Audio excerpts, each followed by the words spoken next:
ఈ రోజు నుంచి దాదాపు 4,26,877 సంవత్సరాల తర్వాత కలియుగం అంతమైపోతుంది. ఆఖరికి కొద్దిమంది మంచి వాళ్ల మనసులు కూడా ద్వేషం, లస్ట్, జెలసీతో నిండిపోతాయి. అప్పుడు మనిషి చేసే ప్రతి పని కూడా పాపమే అవుతుంది. ధర్మం పూర్తిగా కనుమరుగైపోతుంది. అలాంటి సమయంలో విష్ణువు చివరి అవతారమైన కల్కి జన్మ జరుగుతుంది. అప్పుడు కల్కి తెల్ల గుర్రం మీద కూర్చొని పదునైన కత్తితో ప్రపంచంలో ఉన్న అందరినీ సంహరిస్తాడు. ఇలా అందరినీ సంహరించిన తర్వాత కాలచక్రాన్ని తిప్పి మళ్లీ సత్యయుగం నుంచి ఈ ప్రపంచాన్ని మొదలు పెడతాడు. ఈ ఫోటో చూస్తే దీంట్లో ఉన్న జంతువులు సాధారణ జంతువులు కాదు అని మనకు అర్థం అవుతుంది. ఈ ఫోటోలో ఎద్దు ఒకే కాళ్ల మీద ఎందుకు నిల్చుని ఉంది? దీన్నే బుల్ ఆఫ్ ధర్మ అని అంటారు. దీని గురించి భగవద్గీతలో చెప్పబడింది. కానీ మొదట్లో ఈ బుల్ 4 కాళ్ల మీద నిల్చుని ఉండేది. ఇక్కడ ప్రతి కాలు కూడా మంచిని రిప్రజెంట్ చేస్తుంది. అయితే బుల్ యొక్క చివరి కాలు కలియుగంలో మాయమైపోతుంది అని భగవద్గీతలో రాసి ఉంది. కలియుగంలో ధర్మం అనేది పాతాళానికి చేరుకుంటుంది. మళ్లీ సత్యయుగం మొదలై అధర్మం, అన్యాయం అనేవి పూర్తిగా అంతమైపోతాయి. అసలు యుగం అంటే ఏంటి? ఎన్ని సంవత్సరాల వరకు ఒక యుగం నడుస్తుంది? హ్యూమన్ ఎగ్జిస్టెన్స్లో ఈ యుగానికి సిగ్నిఫికెన్స్ ఏంటి?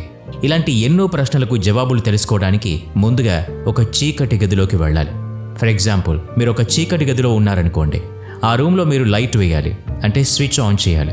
అప్పుడే లైట్ వెలిగి రూమ్లో చీకటంతా పోతుంది. ప్రతి యాక్షన్ ఫెనోమినన్కి ఒక బిగినింగ్ పాయింట్ ఉంటుంది. దీనివల్లే ముందున ఉండే ఈవెంట్స్ జరుగుతాయి. అయితే హిందూయిజంలో టైంని అనాథ అంటారు. అంటే టైంకి బిగినింగ్ పాయింట్ లేదు, అలాగే ఎండింగ్ పాయింట్ కూడా లేదు. మనం ఒక సర్కిల్ తీసుకొని దాన్ని 4:3:2:1 రేషియోలో డివైడ్ చేస్తే 4 యుగాలు కలిసి ఎలా ఒక సైకిల్ని ఫామ్ చేస్తాయో అనే విషయం అర్థమవుతుంది. 4 యుగాల్ని కలిపి మహాయుగం అంటారు. అలా 200 మహాయుగాల్ని కలిపి కల్ప అంటారు. విశ్వం సృష్టికర్త అయిన బ్రహ్మకి ఒక కల్ప అనేది ఒక రోజు. 100 సంవత్సరాలు 36,000 కల్పాలకి సమానమవుతాయి. వీటన్నిటినీ కలిపి మహాకల్ప అంటారు. మహాకల్ప అనేది విష్ణు యొక్క ఒక్క శ్వాసకి సమానమవుతుంది. అంటే విష్ణు యొక్క నిశ్వాస చేసినప్పుడు బ్రహ్మ జన్మిస్తాడు, ఉచ్ఛ్వాస చేసినప్పుడు యూనివర్స్ క్రియేటర్ అయిన బ్రహ్మ అంతమైపోతాడు. ఇది విన్న తర్వాత మన ఎగ్జిస్టెన్స్, ప్రపంచంలో జరుగుతున్న యుద్ధాలు మరియు సొసైటీలో జరుగుతున్న ఇన్జస్టిస్ లాంటి ఎన్నో విషయాలకు అసలు ఎలాంటి అర్థం లేదు అనిపిస్తుంది. ఎందుకంటే యూనివర్స్ యొక్క క్రియేటర్కి కూడా చావు పుట్టుక అనే ప్రక్రియని ఒక సైకిల్ మేనర్లో గడపాల్సి ఉంటుంది. సత్యయుగం, ద గోల్డెన్ ఏజ్. మహాయుగంలో ఉన్న 4 యుగాల్లో మొదటగా సత్యయుగం వస్తుంది. ఈ యుగంలో బుల్ ఆఫ్ ధర్మ 4 కాళ్ల మీద నిల్చుని ఉంటుంది. ఈ యుగం 17,28,000 సంవత్సరాల సమయం ఉంటుంది. ఈ యుగంలో మంచి మరియు సత్యం మాత్రమే ఉంటాయి. చాలామంది ఈ యుగంలో మనుషుల మీద డివైన్ రూల్ చేస్తుంది అని అంటూ ఉంటారు. సత్యయుగంలో మనుషులు ఐడియల్గా ఆలోచిస్తారు. వేరే వాళ్ళని చీట్ చేయటం, నష్టాన్ని కలిగించడం, ఇతరుల గురించి తప్పుగా ఆలోచించడం లాంటి పనులు అస్సలు చేయరు. అందుకే సత్యయుగాన్ని గోల్డెన్ ఏజ్ అంటారు. విష్ణు యొక్క దశావతారాల్లో మత్స్య, కూర్మ, వరాహ, నరసింహ లాంటి అవతారాలు సత్యయుగంలో జన్మించాయి. ఈ 4 అవతారాలు కూడా సత్యయుగంలో ధర్మాన్ని కాపాడాయి. పాండవుల్లో ఒకడైన భీముడు హనుమంతుడికి ఎదురుపడ్డప్పుడు హనుమంతుడు భీముడికి యుగాల గురించి వివరించారు అని చాలామంది చెప్పుకుంటూ ఉంటారు. హనుమంతుడు చెప్పిన దాని ప్రకారం మనుషులందరూ కూడా ప్యూర్ హార్ట్తో ఉండేవారు. అందువల్ల వీరికి మోక్షం పొందడానికి ఎలాంటి పూజలు చేయాల్సిన అవసరం ఉండేది కాదు. అయితే ఏదైనా యుగం ఫినైట్ టైం వరకు మాత్రమే ఉంటుంది. Treta Yuga, the silver age. త్రేతాయుగంలో బుల్ ఆఫ్ ధర్మలో ఒక కాలు మాయమైపోతుంది. ఈ యుగంలో మనుషులు మంచిని నెమ్మదిగా పక్కన పెట్టడం మొదలవుతుంది. ఈ యుగంలో కూడా విష్ణు యొక్క 3 అవతారాలు జన్మించాయి. వామన, పరశురాం మరియు శ్రీరామ అవతారాలు త్రేతాయుగంలో జన్మించాయి. సత్యయుగంలో హ్యూమన్స్ యొక్క లైఫ్ స్పాన్ 1,00,000 సంవత్సరాల వరకు ఉండేది. అది కాస్త త్రేతాయుగంలో 10,000 సంవత్సరాలకు వచ్చింది. ఈ యుగం నుంచి మనుషుల యొక్క మనసుల్లో కల్తీ మొదలైంది. వర్ణ సిస్టమ్ కూడా సత్యయుగంలోనే డెవలప్ అయింది. దానివల్ల సొసైటీ అనేది ప్రాపర్ ఆర్డర్లో ఉండేది. కానీ త్రేతాయుగంలో డిస్ప్యూట్స్, వార్స్ ఎక్కువగా జరిగాయి. దీనికి బెస్ట్ ఎగ్జాంపుల్ కైకేయి అని చెప్పొచ్చు. ఎందుకంటే తన కొడుకు భరతుణ్ణి అయోధ్యకి రాజును చెయ్యాలి అని ఆమె కోరుకుంది. అందువల్లే రాముణ్ణి 14 సంవత్సరాలు వనవాసానికి వెళ్లేలా చేసింది. ద్వాపరయుగం, ద బ్రోంజ్ ఏజ్. శ్రీరాముడు రావణుణ్ణి సంహరించి అయోధ్యకి తిరిగి వెళ్ళాడు. కొన్ని సంవత్సరాలు అయోధ్యను పరిపాలించి తిరిగి వైకుంఠానికి వెళ్ళిపోయాడు. ఇక్కడితో త్రేతాయుగం అంతమైపోతుంది. 12,96,000 సంవత్సరాల తర్వాత బుల్ ఆఫ్ ధర్మ యొక్క ఇంకో కాలు కూడా మాయమైపోతుంది. అంటే ద్వాపరయుగంలో బుల్కి 2 కాళ్ళు మాత్రమే ఉన్నాయి. ఈ యుగంలో మనుషుల మధ్య యుద్ధాలు ఎక్కువ అవుతూ ఉంటాయి. దాంతో మనుషులు వెపన్స్ని తయారు చేయటం కూడా నేర్చుకున్నారు. ఒకరితో ఒకరు పోటీ పడ్డం పెరుగుతూ వచ్చింది. ధనవస్తు కామాల మాయలో పడి స్పిరిచువాలిటీ నుంచి దూరంగా వెళ్లసాగారు. ఈ యుగంలో చేసిన యాగాల్ని కూడా ఏదో ఒక ఫలితం ఆశించే చేసేవారు. అలా మనిషి పీస్ ఆఫ్ మైండ్కి బదులుగా ప్లేజర్ని చూస్ చేసుకున్నాడు. ఈ యుగంలో మనుషుల లైఫ్ స్పాన్ చాలా వరకు తగ్గిపోయింది. 10,000 సంవత్సరాల నుంచి కొన్ని వందల సంవత్సరాలకి పడిపోయింది. అన్ని రకాల వ్యాధులు వ్యాపించడం మొదలైంది. అలా సొసైటీ యొక్క లివింగ్ స్టాండర్డ్ డిక్రీజ్ అవుతూ వచ్చింది. ప్రైడ్, ఓవర్ కాన్ఫిడెన్స్ లాంటి ఎమోషన్స్ ఇంటెలిజెన్స్ని ఓవర్టేక్ చేశాయి. ఎలా అంటే మహాభారతంలో పాండవులు కూడా ఓటమిని అంగీకరించాల్సి వచ్చింది.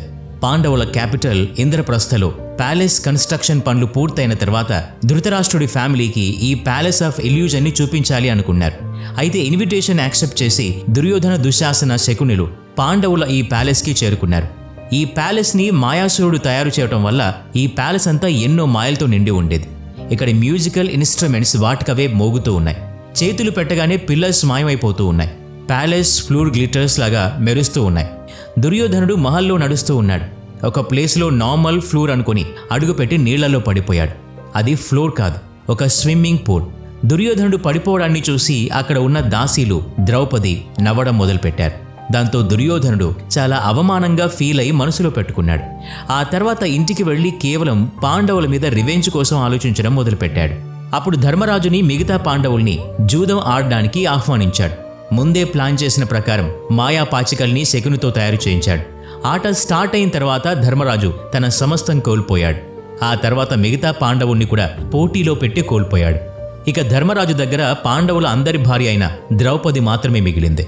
చివరికి ధర్మరాజు జూదంలో ఓడిపోయి ద్రౌపదిని కూడా కోల్పోయాడు. ఈ మొత్తం సంఘటనలో ధర్మరాజు కేవలం తన ఓవర్ కాన్ఫిడెన్స్ వల్ల మాత్రమే ఇష్టం వచ్చిన డిసిషన్స్ తీసుకుని ఓడిపోయాడు. అందుకే ఎమోషన్స్ అనేవి మనిషి ఇంటెలిజెన్స్ని పనిచేయకుండా చేస్తాయి. అందువల్ల మన లైఫ్లో ఇంపార్టెంట్ డిసిషన్స్ తీసుకున్నప్పుడు లాజిక్ యూజ్ చేయడం మర్చిపోతూ ఉంటాం. కలియుగం, the iron age. Over confidence వల్ల ఏం జరుగుతుంది అని ధర్మరాజు ద్వారా మనం తెలుసుకున్నాం. అక్కడ సభలో ద్రౌపదికి జరిగిన ఘోర అవమానం వల్ల పాండవులు కౌరవులతో యుద్ధానికి సిద్ధమవుతారు. అలా పాండవులు కౌరవుల మధ్య భయంకర యుద్ధం జరుగుతుంది. దీన్నే మనం కురుక్షేత్రం అంటాం. ఈ యుద్ధంలో పాండవులు విజయం సాధిస్తారు. కానీ ఈ యుద్ధంలో రాబోయే యుగం అధర్మంతో మొదలైంది. బుల్ ఆఫ్ ధర్మ యొక్క 3వ కాలు మాయమైపోవాల్సిన సమయం వచ్చింది. కలియుగం 4,32,000 సంవత్సరాల వరకు ఉంటుంది. కలి అనే వర్డ్ ట్రాన్స్లేట్ చేస్తే దీని మీనింగ్ ఇంటెన్స్ డిజగ్రీమెంట్. అంటే ఈ యుగం సత్యయుగానికి పూర్తి ఆపోజిట్ అని చెప్పాలి. ఎందుకంటే కలియుగంలో స్పిరిచువాలిటీ అండ్ రిలీజన్ పేరు మీద చాలా ఫ్రాడ్స్ జరుగుతూ ఉంటాయి. వేదాలు అలాగే ఎక్స్పర్ట్స్ ప్రకారం మనం ప్రస్తుతం కలియుగంలో జీవిస్తూ ఉన్నాం. కలియుగంలో ఇప్పటికీ 5,123 సంవత్సరాలు గడిచిపోయాయి. ఇంకా 4,26,877 సంవత్సరాలు మిగిలి ఉన్నాయి. కృష్ణుడు కలియుగాన్ని 4 యుగాల్లో అన్నిటికంటే వర్స్ట్ అని చెప్పాడు. ద్వాపర యుగంలోనే కృష్ణుడు కలియుగం గురించి పాండవులకు చెప్పాడు. చివరికి బుల్ ఆఫ్ ధర్మలో చివరి కాలు కూడా మట్టిలో కలిసిపోతుంది. అలా ధర్మం పూర్తిగా కొలాప్స్ అయిపోతుంది. అయితే శ్రీకృష్ణుడు చెప్పిన దాని ప్రకారం అధర్మం పెరుగుతూ ఉన్నప్పుడు ధర్మాన్ని రక్షించడానికి మళ్లీ అవతారం ఎత్తుతాడు. ఈ అవతారం మహాయుగంలో చివరిదవుతుంది. పురాణాల ప్రకారం కలికిదే చివరి అవతారం. ఆ తర్వాత సైకిల్ మళ్లీ స్టార్ట్ అయి సత్యయుగం ప్రారంభమవుతుంది. ఇక్కడ ఇంకో ప్రశ్న ఏంటంటే, సత్యయుగంలో మనుషులు physically, mentally and spiritually advanced అయినప్పుడు తర్వాత కలియుగానికి చేరినప్పుడు ఆ అన్ని సెయింట్లీ క్వాలిటీస్ డిగ్రేడ్ అవుతూ వస్తాయి. అంటే మనిషి డెవలప్మెంట్ అనేది బ్యాక్వర్డ్ జరుగుతుందా? దీని గురించి అభిప్రాయాన్ని కామెంట్ చేసి చెప్పండి. వీడియో నచ్చితే లైక్ చేయండి, షేర్ చేయండి. ఇలాంటి మరిన్ని వీడియోస్ కోసం ఈ ఛానల్కి సబ్స్క్రైబ్ చేసుకొని బెల్ ఐకాన్ మీద క్లిక్ చేయండి. నెక్స్ట్ వీడియోలో మళ్ళీ కలుద్దాం. Thanks for watching.